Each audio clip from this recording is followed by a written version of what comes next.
పరిశుద్ధ గ్రంథమైన బైబిల్ నుండి జకర్యా గ్రంథం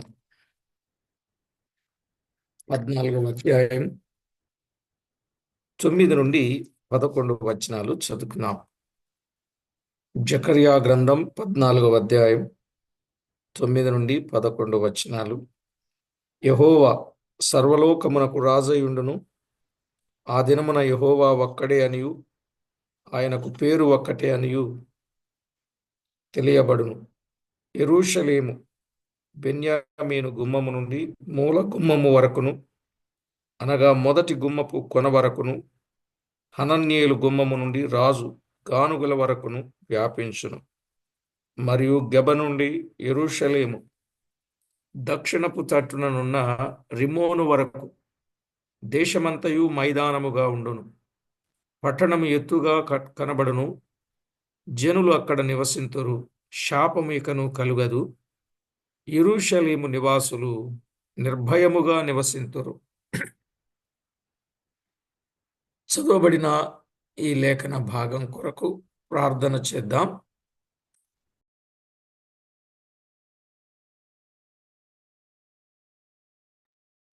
పరిశుద్ధుడవైన మా ప్రియ ప్రభువా, దయార్ధ హృదయుడా, జీవాధిపతి అయిన మా ప్రభువా, మీ ఘననామానికి వందనాలు, స్తుతులు, స్తోత్రాలు చెల్లిస్తున్నాం. దేవా, ఎంతో గొప్ప దేవుడవు, మహిమగల దేవుడవు, ప్రభావము గల దేవుడవు, సాటిలేని దేవుడవు, సర్వశక్తి సంపన్నుడవు, మాకు చాలిన దేవుడవైనందుకు స్తోత్రాలు. మీ నామ మహిమార్థమై మమ్మను మీరు జ్ఞాపకం చేసుకుని, మా ప్రభువా, మీకు రావలసిన మహిమ మేము ఆపాదించడానికి మమ్మను మీరు ఎన్నుకొని ఏర్పాటు చేసుకున్నాం. మీ ప్రేమ కొరకై కృతజ్ఞతలు. మా ప్రభువా, సమస్త విషయాల్లో మీ సహాయం ఇచ్చి నడిపించుచూ ఉన్నందుల కొరకై స్తుతి స్తోత్రాలు చెల్లిస్తున్నాం.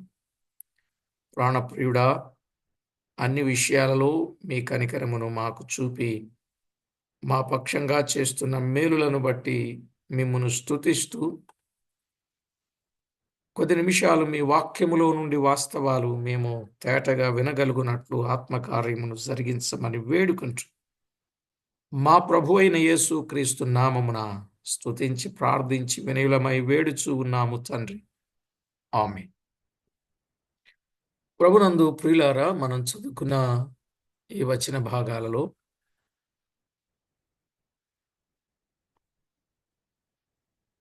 రాజ్య వైశాల్యము, దేశ పవిత్రత. రాజ్య వైశాల్యము, దేశ పవిత్రత అనేది మనము చూడవచ్చు. మెస్సియా ఒక్కడే సర్వలోకమును పరిపాలిస్తాడని 9-10 వచనాలలో, యుద్ధము లేకుండా సమస్త ప్రజలు ఆయన ఏలుబడి క్రింద ఉందురు అన్నాడు. గొర్రెలుగా తీర్చబడిన అన్యజనులు ఉన్నారు కదా. మత్తయి వ్రాసిన సువార్త 25:34లో గొర్రెలుగా తీర్చబడిన అన్యజనులు. యెషయా గ్రంథం 2వ అధ్యాయము 1-2 వచనాలలో కూడా చూడొచ్చు. ఇశ్రాయేలీలలో రక్షింపబడిన వారు పౌరులుగా ఉందురు. ఇశ్రాయేలీలలో రక్షింపబడిన వారు పౌరులుగా ఉంటారు. అప్పుడు యెరూషలేము కూడా చాలా విశాలముగా కట్టబడుతుంది. యెరూషలేము కూడా చాలా విశాలం, దాని వైశాల్యం. తన రాజ్యములో శాపము ఉండదు అన్నాడు 11వ వచనం కదా. ఆ రాజ్యములో శాపము ఉండదు. గొర్రెలుగా తీర్చబడిన అన్యజనులు ఉంటారు. ఇశ్రాయేలులో రక్షింపబడిన పౌరులు ఉంటారు. ఆ పట్టణం విశాలంగా ఉంటుంది, అందుకే అందరికీ అవకాశంగా ఉన్నట్టుంటుంది. ఆ రాజ్యములో శాపం అనేది ఉండదు. అంతేకాకుండా 4వదిగా ఆయన పరిపాలన నీతి పరిపాలన. పరిపాలన నీతిగా ఉంటుంది. ఆరవదిగా ప్రజలు నిర్భయంగా ఉంటారు. ప్రజలు నిర్భయముగా ఉంటారు. అంతేకాదు అక్కడ సమాధానముగాను ప్రశాంతముగాను జీవిస్తారు. సమాధానముగాను ప్రశాంతముగాను జీవిస్తారు. చూశారా ఎంత చక్కని పరిస్థితి రేపు ఉండబోతుందో. కనుక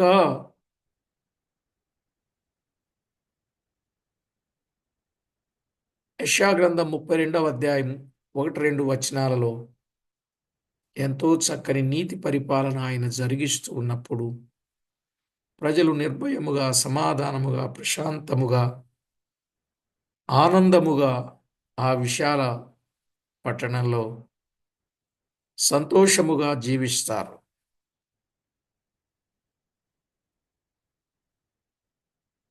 మాత్రమే కాదు, అక్కడ శాపముండదు అనుకున్నాం కదా.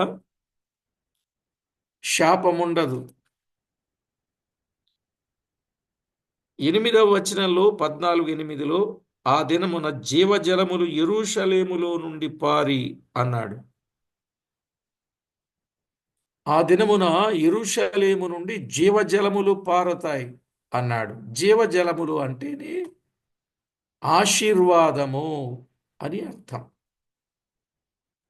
జీవజలములంటే అది ఆశీర్వాదమునకు గుర్తు.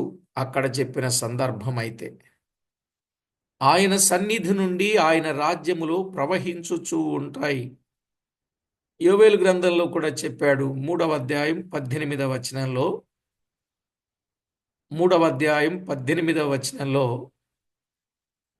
ఆయన సన్నిధి నుండి ఆయన రాజ్యములో ప్రవహిస్తూ ఉంటాయి జీవజల నదులు.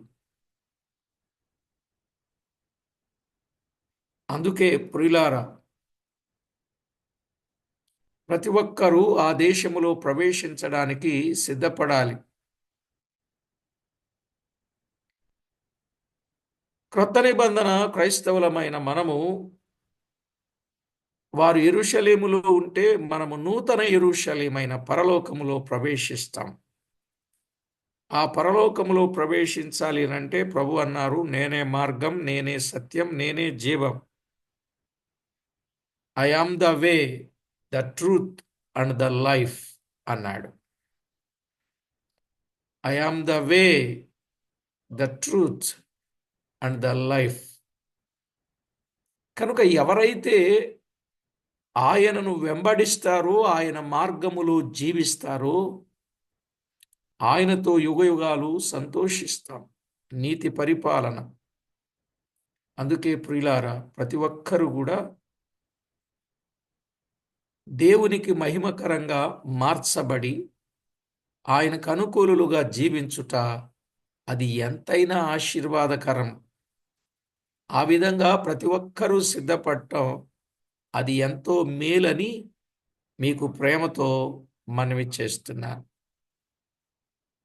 ఆలోచన చేయండి, సంగతులను అర్థం చేసుకొనండి.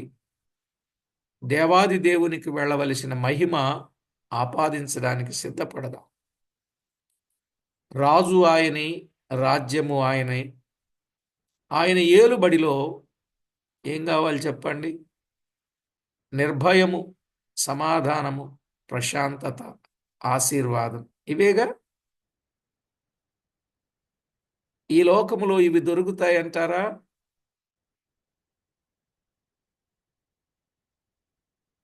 ఇవి దొరకడం కష్టం. ఇవి ఇక్కడ దొరకవు. ఇక్కడ ఎంత మేలు చేసినా కీడు అనుభవించాల్సి వస్తుంది. ఇక్కడ ఎంత ఉపకారం చేసినా అపకారమే అనుభవించాల్సి వస్తుంది. ఇక్కడ మనము ఎంత దీవిస్తున్నా శపింపబడుతున్నట్టే ఉంటాం. ఇక్కడ ఎంత సమృద్ధిగా ఉన్నా తృప్తి లేనట్టే ఉంటాం. నిజమా కాదా నేను చెప్పినవన్నీ? ఏదో ఒక్క చెయ్యి కనపడితే నాకు మిగతా వాళ్ళు ఎట్లా?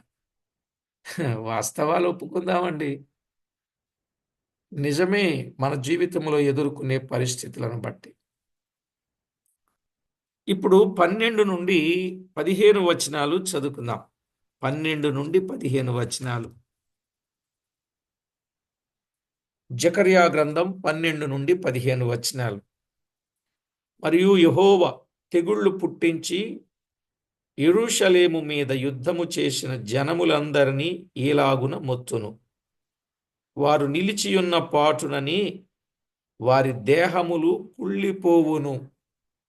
వారు నిలిచియున్న పాటునని వారి దేహములు కుళ్ళిపోవును. వారి కన్నులు కనుతొర్రలలో ఉండియే కుళ్ళిపోవును. వారి నాలుకలు నోళ్లలో ఉండియే కుళ్ళిపోవును. ఆ దినమున యెహోవా వారిలో గొప్ప కల్లోలము పుట్టింపగా వారందరూ ఒకరికొకరు విరోధులై ఒకరి మీదనొకరు పడుదురు. యూదావారును యెరూషలేమునొద్ద యుద్ధము చేయుదురు. బంగారును వెండియు వస్త్రములను చుట్టూనున్న అన్యజనులందరినీ ఆస్తి అంతయు విస్తారముగా కూర్చబడును. అలాగుననే గుర్రముల మీదను కంచర గాడిదల మీదను ఒంటెల మీదను గార్ధముల మీదను దండెపాళెములో ఉన్న పశువులన్నిటి మీదను తెగుళ్ళు పడును అన్నాడు. 12 నుండి 15 వచనాలలో శత్రువులకు నాశనము, వారి ఆస్తి సమకూర్చబడుట. శత్రువులకు నాశనం, ఆస్తి సమకూర్చబడుట అనేది 12 నుండి 15 వచనాలలో మనము చదువుకున్నాం. నిజమే ప్రియులారా, 3, 4, 5 వచనాలలో చూచినట్లు మెస్సీయ అయిన క్రీస్తు దిగివచ్చి శత్రువులను సంహరిస్తాడు. ఆయన దిగివచ్చి శత్రువులను సంహరిస్తాడు. ఆ సమయమున క్రీస్తు విరోధి, అబద్ధ ప్రవక్త, భూరాజులు మెస్సీయాతో యుద్ధము చేయుమని చేయించి ఉండెను. క్రీస్తు విరోధి, అబద్ధ ప్రవక్త, భూరాజులు మెస్సీయాతో యుద్ధము చేయడానికి సిద్ధమవుతారు. ప్రకటన గ్రంథం 19వ అధ్యాయం. ప్రకటన గ్రంథం 19వ అధ్యాయం 19వ వచనం.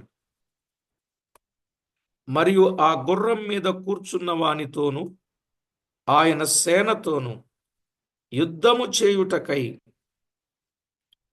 చేయుటకై ఆ క్రూర మృగమును భూరాజులను వారి సేనలను కూడి ఉండగా చూచితిని అన్నాడు.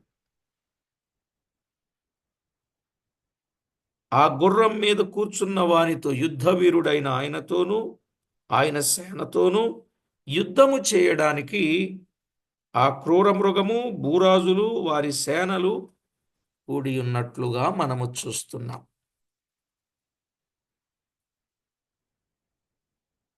వీరి గర్వం ఎంత గొప్పదిగా కనపడుతుందో చూడండి.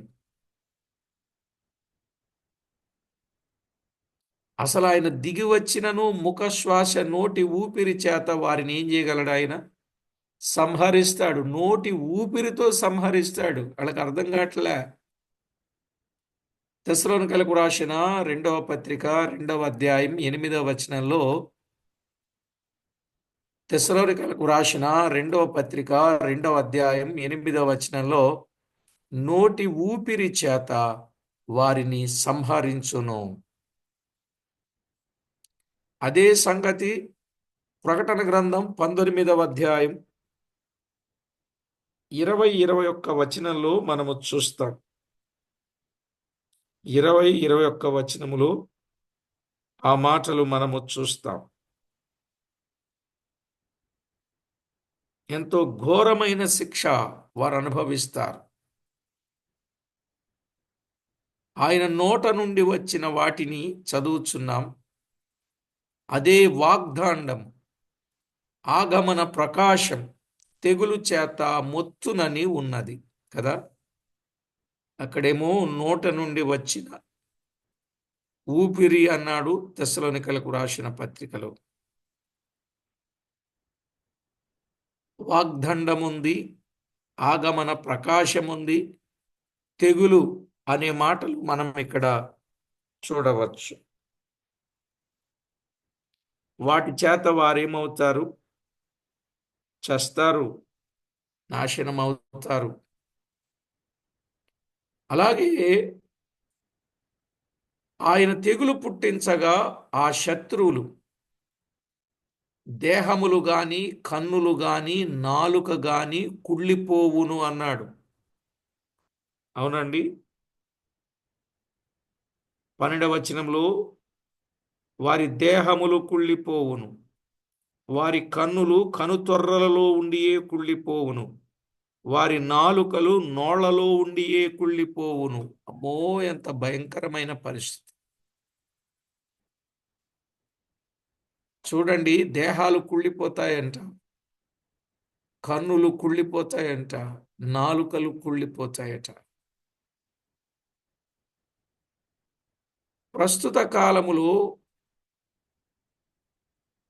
మనం ఆలోచన చేసినప్పుడు ఒక ఆటం బాంబు ఒక పట్టణము దగ్గర పడితే దేహములన్నీ ఏమైపోతాయండి? కుళ్ళిపోయినట్టు అయిపోతాయి. అవునా కదా?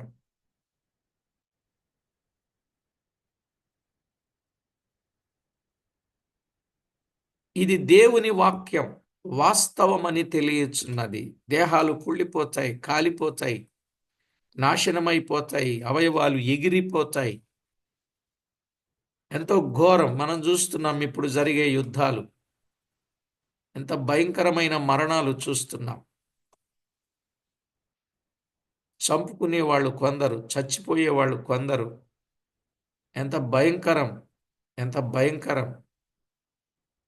అయ్యో, వార్తలు వింటుంటే, న్యూస్ చూస్తూ ఉంటే ఎంత ఘోరమైన సంగతులు!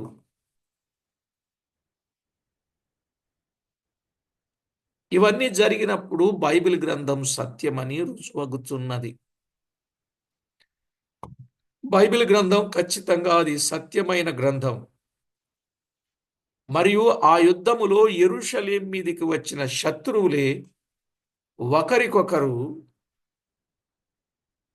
శత్రువులై నాశనము చేసుకొందురు. యెరూషలేం మీదకి వచ్చిన వారు ఒకరికొకరు ఏం చేస్తారు? నాశనము చేసుకుంటారు అని చెప్పాడు. ఇదెంతో భయంకరమైనటువంటి పరిస్థితులు.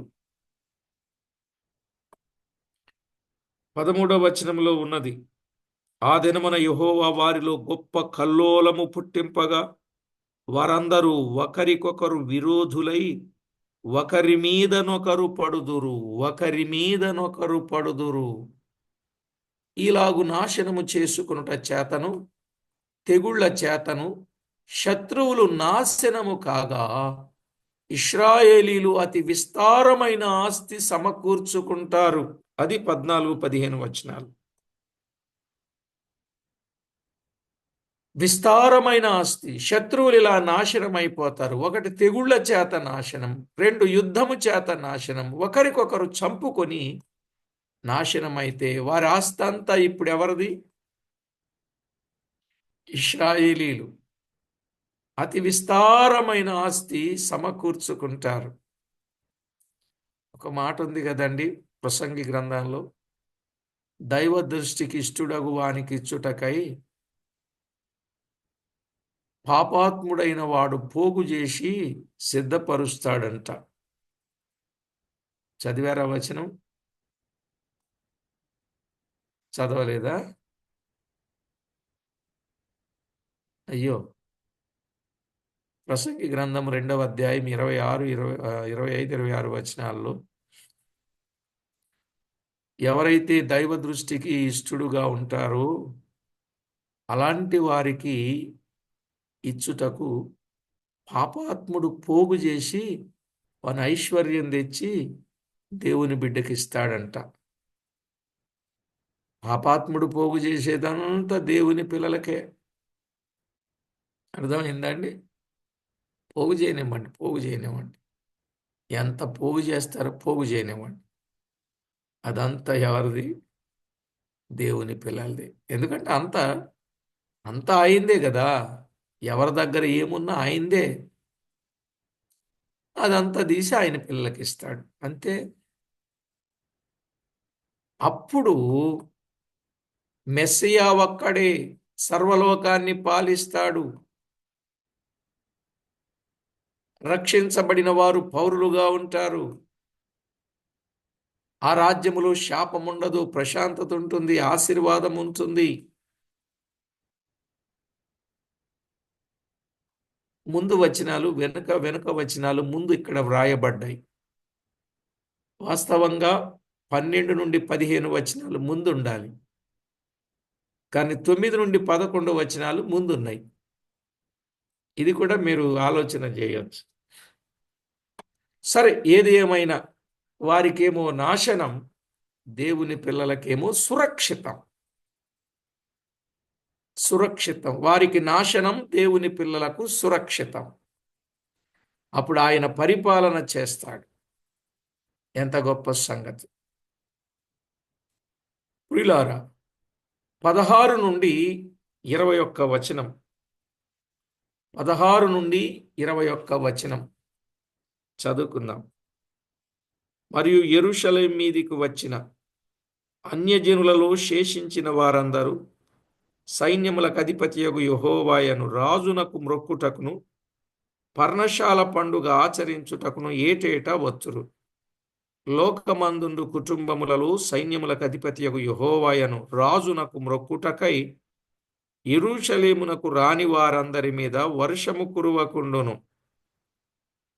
ఐగుప్తీల కుటుంబపు వారు బయలుదేరకయు రాకయు ఉండిన ఎడల వారికి వర్షము లేకపోవును. పర్ణశాల పండుగ ఆచరించుటకై రాని అన్యజనులకు తాను నియమించిన తెగులుతో యెహోవా వారిని మొత్తును. ఐగుప్తీయులకును పర్ణశాల పండుగ ఆచరించుటకు రాని అన్యజనులకందరికీ రాగల శిక్ష ఇదే. ఆ దినమున గుర్రముల యొక్క కళ్ళెముల మీద యెహోవాకు ప్రతిష్ఠితము అనుమాట వ్రాయబడును. యెహోవా మందిరములోనున్న పాత్రలు బలిపీఠము ఎదుటనున్న పళ్ళెముల వలె ప్రతిష్ఠితములుగా ఎంచబడును. యెరూషలేమునందును యూదాదేశమందును ఉన్న పాత్రలన్నీ సైన్యములకు అధిపతియగు యెహోవాకు ప్రతిష్ఠితములగును. బలి పశువులను వధించు వారందరూ వాటిలో కావలసిన వాటిని తీసుకుని వాటిలో వండుకొందురు. ఆ దినమున కనానీయుడు ఇకను సైన్యములకు అధిపతియగు యెహోవా మందిరములో ఉండడు. కనానీయుడనగా వర్తకుడు. ఈ 16-21 వచనాన్ని మనము చదువుకున్నాం కదా. దీనికి పేరేంటంటే ఈ వచనాలకు దైవారాధన ప్రతిష్టత. దైవారాధన ప్రతిష్టత మనం చెప్పుకున్నాం, భాగాలు చేసేటప్పుడు కూడా చెప్పుకున్నాం. దైవారాధన ప్రతిష్టత. ఆ దినములో ఏక దైవారాధన ఉండెను. ఆయనను ఆరాధించుటకు రాని ప్రజలున్నారే, వారి మీద వర్షము కురవదండి. అర్థమవుతుందండి? ఇది చాలా జాగ్రత్త. దేవుని సన్నిధి ఎంత ప్రాముఖ్యమైనదో ఇక్కడ మీరు చాలా జాగ్రత్తగా ఆలోచన చేయాలి. ఆ దినములలో ఏక దైవారాధన ఉంటుంది. ఆయనను ఎవరైతే ఆరాధించడానికి రాని ప్రజలుంటారో వారి మీద వర్షము కురవదు, కానీ తెగుళ్ళు పడును. తెగుళ్ళు పడతాయి. గనుక సమస్త ప్రజలు ఆయనను ఆరాధించుదురు.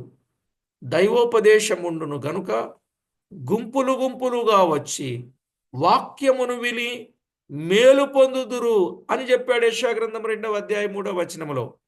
గుంపులు గుంపులుగా వస్తారు అన్నాడు. రాజ్యము దైవ జ్ఞానముతో నిండి ఉంటుంది. గుంపులు గుంపులుగా వస్తారు. రాకపోతే వర్షము పడదు, తెగుళ్ళు పడును. నిజమే. కూడికలకు రాకపోతే ఏం జరుగుద్దో కూడా విలాప వాక్యాల్లో చాలా వివరంగా చెప్పాడు. ఒక్కసారి అక్కడికి రండి. ఒక్కసారి విలాప వాక్యములు ఇర్మియా గ్రంథానికి యెహెజ్కేలు గ్రంథానికి మధ్య భాగంలో ఉంటుంది. 4వ వచనాన్ని చదువుదామండి. 4వ వచనం.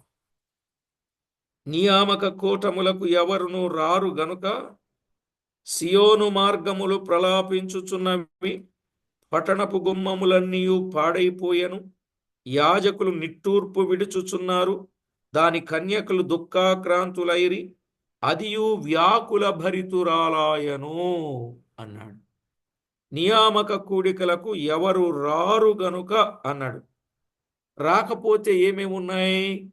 మీరు తర్వాత అయినా చదువుకున్న రెఫరెన్స్. 1 ప్రలాపాలున్నాయి, 2 పాడైపోతారు, 3 నిట్టూర్పు విడుస్తారు, 4 దుఃఖాక్రాంతులవుతారు, 5 వ్యాకుల భరితులవుతారు. ఇక్కడేమన్నాడు?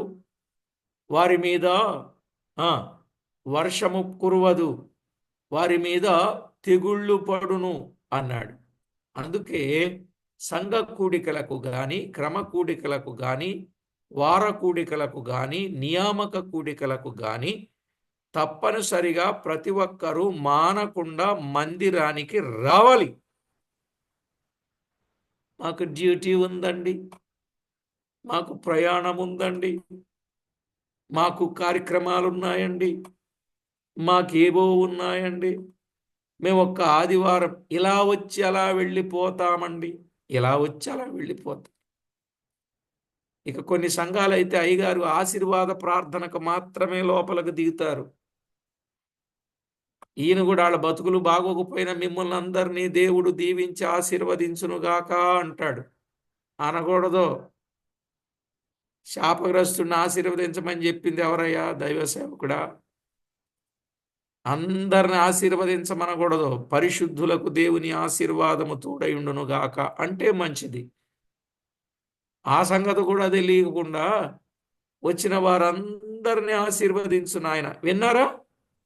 మీ సంఘాల్లో అంటున్నారా లేదా? చెప్పండి తొందరగా. కొంచెం ఏదో సైగ చేయండి, కొంచెం సైగ చేయండి. అట్లా ఎప్పుడూ చెప్పకూడదు, ఎవ్వరికీ చెప్పకూడదు. అలా చెప్పితే అది మంచి పని కాదు. వివేచన లేకుండా చేయకూడదు. మీరు ఎక్కడైనా పౌలు పత్రికలు రాస్తూ చివర పరిశుద్ధులకు దేవుని కృప తోడై ఉండునుగాక అనే మాటలే కనబడతాయి. అవునా కాదా? ఆయన అందరికి ఆ మాట చెప్పేసేసాడా? ప్రభువా, ఇక్కడికి వచ్చిన వారందరూ ఆశీర్వదించబడుదురుగాక, దీవించబడుదురుగాక, వర్ధిల్లుదురుగాక, అభివృద్ధి చెందుదురుగాక, మేలు పొందుదురుగాక, ఉపకారాలు పొందుదురుగా. ఓ నాయన, నోరు నీదేనా? అందుకే నీ ఇష్టమా? ఎవరిని పడితే వాళ్ళని ఆశీర్వదించేస్తావు? అసలు పరులు పాపాల్లో పాలివాడ అవ్వకూడదంటే ఏంటి? వాడు చేసేది తప్పని వాడికి చెప్పాలా?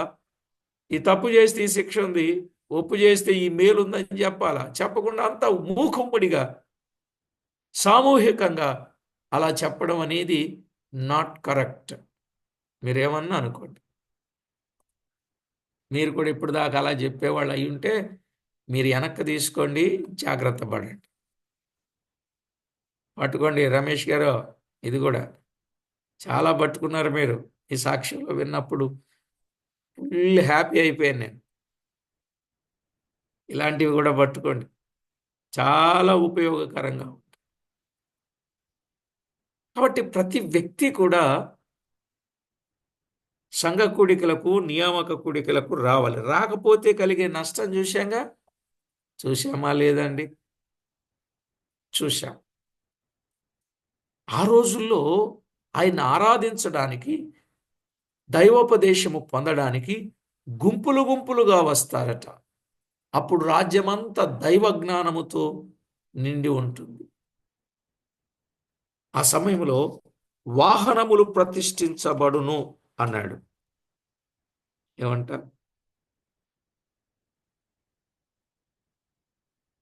వస్తువులు 20వ వచనంలో, ఆ దినమున గుర్రముల యొక్క కళ్ళెముల మీద యెహోవాకు ప్రతిష్ఠితము అను మాట వ్రాయబడును. వాహనాలేగా ఆ రోజుల్లో గుర్రాలు. ఆ కళ్ళెముల మీద ఏమున్నది? యెహోవాకు ప్రతిష్ఠితము అను మాట వ్రాయబడు. యెహోవా మందిరములోనున్న పాత్రలను చూద్దాం. వాహనములు ప్రతిష్ఠించబడును. ఇది ఒకటి. అలా 2, 3 సంగతులు అక్కడే ఉన్నాయి, చదివిందాం. వాహనములు ప్రతిష్ఠించబడును. ప్రతిష్ఠించుట అనగా పరిశుద్ధత కలిగియుండుట. ప్రతిష్ఠించుట అనంటే తన్ను తాను సమర్పించుకొని పరిశుద్ధత కలిగియుండుట, లేక సమర్పించిన వాటిని పరిశుద్ధంగా కాపాడుట. ఎన్నో భావాలున్నాయి. కనుక ప్రధాన యాజకుని నొసట యెహోవాకు ప్రతిష్ఠితముగా నుండును. అనగా యెహోవా పరిశుద్ధుడు గనుక ప్రవర్తనలోను పనిలోను పరిశుద్ధముగా ఉండవలనని భావించాలి. ప్రవర్తనలో గాని పనిలో గాని పరిశుద్ధంగా ఉండాలని భావించాలి. గుర్రము అనగా ప్రయాణమునకు సూచన. గుర్రం అనేది ప్రయాణానికి సూచన. నేడు మనము పవిత్ర ప్రవర్తన కలిగి పవిత్రతను మనము కాపాడుకోవాలి. అది మన బాధ్యత. ఇక రెండవది, అక్కడే 20వ వచనం, మందిరములో ఉన్న పాత్రలు ప్రతిష్ఠిత. మందిరములో ఉన్న పాత్రలు కూడా ప్రతిష్ఠిత.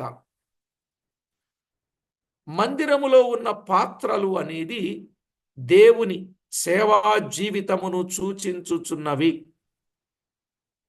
మందిరములోని పాత్రలు దేవుని సేవా జీవితమును సూచించుచు ఉన్నవి. అర్థమవుతుందండి? ఆ దినములలో దేవుని సేవించువారు ఎంతో నిర్మలముగా ప్రతిష్ఠింపబడిన వారుగా ఉందురు. నేడు మనము కూడా దేవుని కొరకు చేయు సేవ గాని, ఆరాధన గాని, ప్రార్థన గాని పవిత్రమైనదిగాను ప్రతిష్ఠితమైనదిగాను ఉండాలి. సేవ గాని, ఆరాధన గాని, ప్రార్థన గాని ఎలా ఉండాలి? పవిత్రమైనదిగా, ప్రతిష్ఠితమైనదిగా ఉండాలి. ఇక మూడవది, అక్కడే చెప్పాడు, దేశములోని పాత్రలు అనగా ఆయన రాజ్యములో ప్రజలందరూ ఆయనకు ప్రతిష్ఠింపబడిన వారుగా. 21వ వచనం, యెరూషలేమునందును యూదా దేశమందును ఉన్న పాత్రలన్నీ సైన్యములకు అధిపతియగు యెహోవాకు ప్రతిష్ఠితములగును అన్నాడు. చూశారా? దేశములోని పాత్రలనగా ఆయన రాజ్యములో ప్రజలందరూ ఆయనకు ప్రతిష్ఠింపబడిన వారుగా ఉండాలి. దేశములోని పాత్రలు దేశ ప్రజలను సూచించేవిగా ఉన్నట్లు మనము గుర్తిస్తాం. కనుక ఆయన పరిపాలన స్థిరమైనది, క్రమమైనది. ఆయన పరిపాలన ఎలాంటిది? స్థిరమైనది, క్రమమైనది. స్థిరమైన పరిపాలన, క్రమమైన పరిపాలనగా చూస్తాం. ఇనుప దండముతో వారిని ఏలును. ఇనుప దండముతో ఏలును అంటే ఇనుము గట్టితనమును చూపించుచున్నది. గనుక పరిపాలన గట్టిగా ఉండును అన్నాడు. పరిపాలన గట్టిగా ఉంటుంది. ఏమండి? మందసం మోసేవారు గట్టిగా ఉండాలి. సంఘ క్రమాలు పాటించేవారు గట్టిగా ఉండాలి. బోధించేవారు గట్టిగా ఉండాలని 3 పదాల మీద చాలా చక్కని వర్తమానం ఉంది. బోధించేవారు కూడా గట్టిగా బోధించాలని చెప్పాడు. గట్టిగా గట్టిగా గట్టిగా, మందసం మోసేవారు గట్టిగా, మందిరం యొక్క క్రమమును పాటించేవారు గట్టిగా, ఒట్టిగా కాదు, గట్టిగా ఉండాల. ఎలా పడితే అలా కాదు. సంఘ కార్యక్రమాలు నెరవేర్చడానికి చాలా గట్టిగా ఉండాల. బోధ గట్టిగా ఉండాల. చెప్పాడు తీతు పత్రిక 1:9 తాను హితబోధ విషయమై జనులను హెచ్చరించుటకును ఎదురాడు వారి మాట ఖండించుటకును శక్తి గలవాడగునట్లు ఉపదేశమును అనుసరించి నమ్మదగిన బోధను గట్టిగా చేపట్టుకుని వాడై ఉండాలి. నమ్మదగిన బోధను గట్టిగా చేపట్టుకుని వాడై ఉండాలి. మందసాన్ని మోసేవారు గట్టివారన్నాడు దినవృత్తాంతముల గ్రంథంలో. చాలా సంగతులు ఉన్నాయి, దాటిపోదాం. నమ్మదగిన బోధను గట్టిగా, అసలు బోధకిని సువార్తకిని తేడా తెలియదు చాలా మందికి. బోధ అంటే గట్టిగా చెప్పేది. దానికి చాలా చక్కగా అల్లుకొని అలా బోధ చేస్తే ఎవరు వస్తారండి? బోధ చేస్తే ఎవరు వస్తారండి? అసలు దేవుడు పంపిస్తే వస్తారా? దేవుడు పంపించకపోతే వస్తారా? దేవుడు పంపించిన వాళ్ళు గట్టిగా నిలబడతారు. వారి గట్టి బోధ అవసరం. ఇక జీవితం సరిలేనోళ్ళు వెతుక్కుంటా ఉంటారు.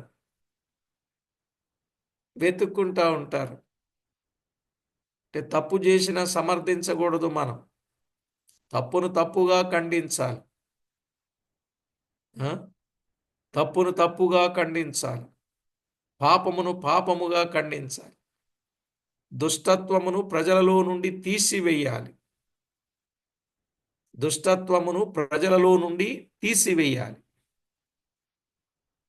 అర్థం చేసుకోండి. కనుక పరిపాలన గట్టిగా ఉండును. ప్రకటన గ్రంథం 19వ అధ్యాయం 15వ వచనం, అలాగే 12వ అధ్యాయం 5వ వచనం. 19, 15, 12, 5. కనుక ప్రజలు భయభక్తులతో జీవించెదరు. ప్రజలను మోసపరిచే సాతాను అప్పుడు బంధించబడి ఉంటాడు. అది ప్రకటన గ్రంథం 20వ అధ్యాయం 1 నుండి 3 వచనాలు. అప్పుడు సాతాను బంధించబడి ఉంటాడు. పరిపాలించే అధికారులు సంఘమే. రేపు పరిపాలించే అధికారులు ఎవరనుకున్నారు? సంఘమే. ప్రకటన 20, 5, 6 వచనాలు.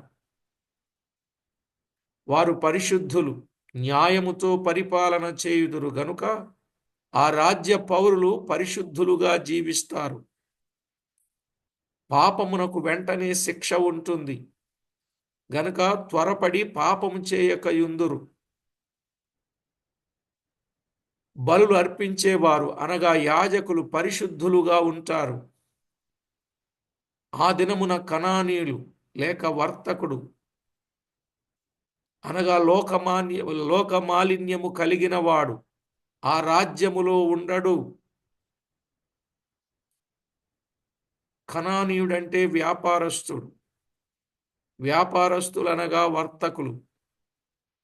ఇప్పుడు చాలా మంది వ్యాపారాలే చేస్తున్నారు. సేవను కూడా వ్యాపారమే. ఎంత వ్యాపారం అంటే చాలా ఘోరం అండి. కొంతమంది మాటలు ఇక్కడ నేను చెప్పడానికి, మీకు తెలియజేయడానికి కూడా చాలా బాధ అనిపిస్తుంది. వాళ్ళ సంగతులు మనకెందుకులే. ఎంత ఘోరంగా అసలు బైబిల్లో లేని వాటిని వీళ్ళ సొంతానికి ఉపయోగించుకొని భలే వ్యాపారం చేస్తున్నారు. వ్యాపారంలో పడిపోతున్నారు. ఈరోజు మనం చూస్తున్నాం, ఫ్రూట్స్ అమ్మేవాడు ఏం చేస్తాడు? పైన పెద్దవి పెడతాడు, కింద చిన్నవి పెడతాడు. అందుకేమో పెద్దగా కనపడేటట్టు పెడతాడు, వెనకాల చిన్నవి పెడతాడు. వాడు వేసేటప్పుడు ముందు వాటిని చూపించి వీటిని వేసేస్తూ ఉంటాడు. నిజమా కాదు? కొన్నిసార్లు అలాగా సరే బాబు మంచి అయ్యి అని చెప్పి అతనికి అవకాశం ఇచ్చామనుకోండి, కొన్ని మంచివి ఉంటాయి, కొన్ని కుళ్ళిపోయినవి ఉంటాయి. ఇంటికి వచ్చాక చూసుకునేసరికి అరే ఇలాంటివి వేసాడంటే మళ్ళీ వెనక్కి కానీ తీసుకెళ్ళాం పడేయటమే. తీసుకెళ్ళామనుకోండి, అయ్యో ఇలాగున్నాయా, నేను చూసుకోలేదండి, ఇవి కూడా బాగున్నాయని అనుకుంటాను, బాగున్నాయండి అని అనుకున్నానండి అని అంటాడు. అంటే చూడండి, అంతా వ్యాపారం మోసం, లేదా తక్కెడలో మోసం, తూకంలో మోసం. నిజమా కాదండి?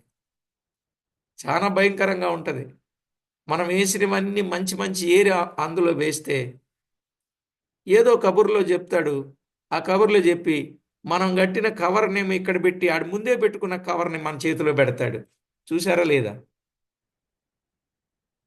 ఇలాంటివి చాలా జరుగుతున్నాయి. రేపు అక్కడ ఏమి ఉండవు.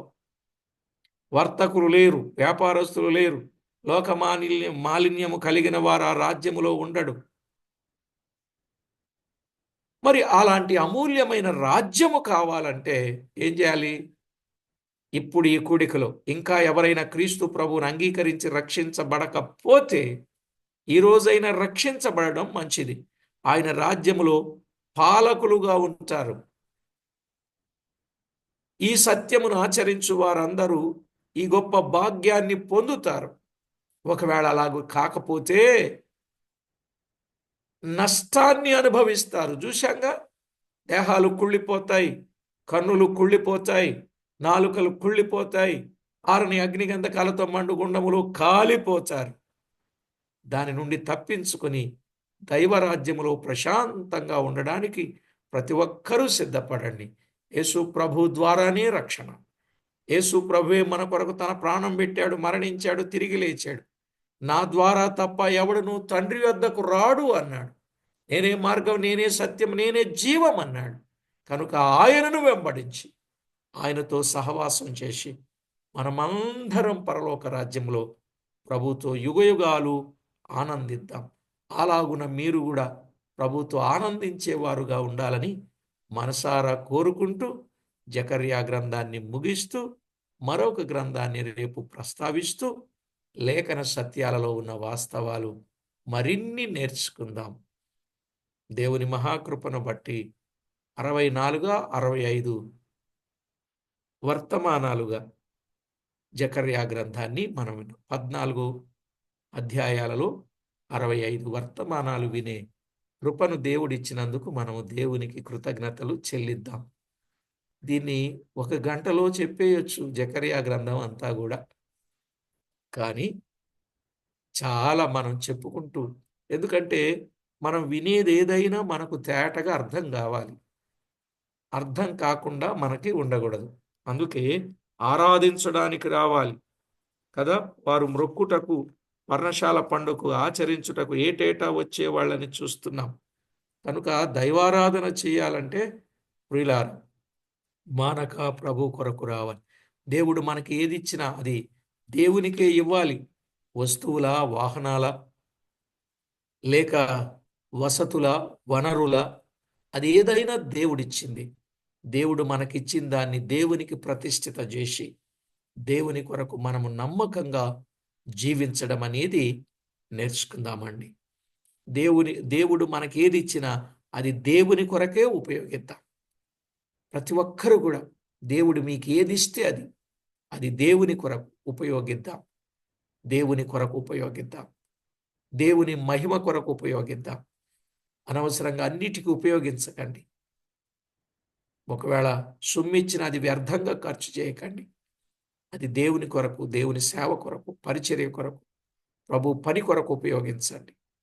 దేవుడు మీకు ఏది ఇచ్చినా అంటారు, అంతా నువ్విచ్చిందే నాయన అని అంటారు. కానీ ఆయన ఇచ్చింది ఆయనకి ఇయ్యడానికి మాత్రం మనము ముందుకు రాం. దయచేసి అలా కాకుండా ఆయన ఇచ్చింది ఆయన కొరకు మనం ఇచ్చి, ఆయన ఇచ్చింది అంతా ఆయన ఇమ్మని చెప్పడు. ఆయన ఇచ్చిన దానిలో నమ్మకత్వం కలిగి మనము జీవించాలి. చాలా సంగతులు ఇప్పటికే మనం విన్నాం.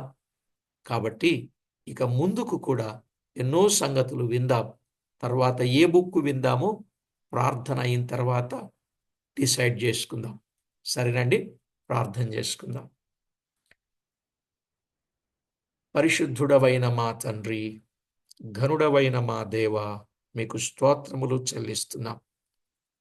జకర్యా గ్రంథములో నుండి అమూల్యమైన విషయాలు, ఆధ్యాత్మిక సంగతులు, మా మానవ మనుగడకు, మా భవిష్యత్తుకు అవసరమైన విషయాలు, మమ్మును దిద్దేవి, క్రమపరచేవి, దీవించే సంగతులు ఎంతో తేటగా మాకు అందించారు. అందుకై స్తోత్రములు. మా ప్రభువా, నాటి భక్తుల ప్రయాస నేటు మాకు సులువయ్యింది. అందును బట్టి మిమ్మును స్తుతిస్తూ ఈ లేఖనాల సత్యము మాకు మీరు తేటగా బయలుపరిచినందుకు స్తోత్రం. ఇంకా లేఖనాలలో ఉన్న వాస్తవాలు మరిన్ని తేటగా మేము తెలుసుకొని మీకు మహిమ తెచ్చుటకు మమ్మును మీరు సిద్ధపరచమని కోరుచు మా ప్రాణనాథుడు, ప్రియుడు, మా రక్షకుడు దేవా, ఇప్పటి వరకు విన్న సంగతులు మా ప్రియుల హృదయాలలో ముద్రింపచేయండి. ఏ ఒక్కరు విడువబడి ఇదిగో వారి దేహములు కుళ్ళిపోయినట్లు, కన్నులు కుళ్ళిపోయినట్లు, నాలుకలు కుళ్ళిపోయినట్లుగా కాకుండా వారు కాలిపోయే పరిస్థితులు లేకుండా ప్రభువా, సురక్షితమైన ప్రదేశం, మీరుండే స్థలములో, మీ రాజ్యములో యుగయుగాలు ఆనందించి సంతోషించేవారుగా, పరిపాలించేవారుగా ప్రతివారిని సిద్ధపరచమని కోరుచు మా ప్రభువైన యేసు క్రీస్తు అమూల్యమైన నామమున స్తోత్రము చెల్లించి స్తుతించి ప్రార్థించి మిక్కిలి వినయముగా బ్రతిమిలాడి వేడుచూ ఉన్నాం మా ప్రియ పరలోకపు తండ్రి. ఆమేన్. ప్రభునందు ప్రియులారా, దేవుని మహాకృపను బట్టి దైవ గ్రంథములో నుండి అమూల్యమైన విషయాలు మనం వినుటకు ప్రభువు చేసిన సహాయముకై కృతజ్ఞతలు చెల్లిస్తూ ఉన్నాను.